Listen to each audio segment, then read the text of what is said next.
طبعا السبب تجمع النهارده او اللمه بتاعتنا الجميله ديت هي كانت شركه الحسام لخدمه الاستيراد السيارات.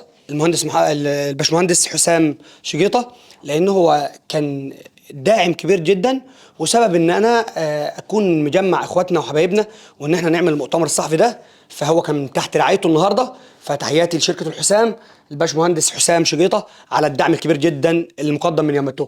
طبعا تحياتي لفيدا ورك ستيشن، ده مكان تقدر ان انت تذاكر فيه، تعمل فيه محاضراتك، تعمل فيه لو في تيم مع بعضه يقدر ان هو يعمل ميتنج مع بعضه. هنا مكان بصراحه مجهز لكده. فتحياتي طبعا لفيدا ورك ستيشن، وتحياتنا لكل الناس الجميله اللي موجوده معانا على البانر، من جالاكسي للمهندس محمد الفقيه للاستثمار.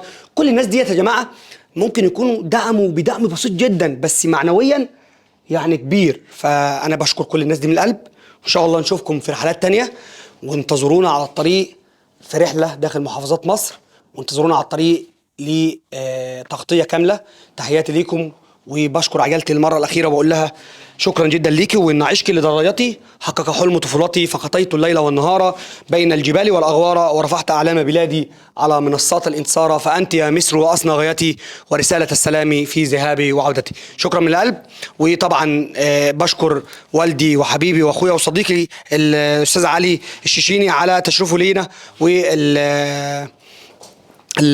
كل الحضور الجميل، استاذ حسني الملاح، واستاذ صابر شريف، استاذ محمد نبيل، كلكم جميعا، واخواتي الكابتن خالد والاسكندرانيه والبورسعيديه. واشوفكم ان شاء الله في رحله جديده ولايف جديد من على الطريق.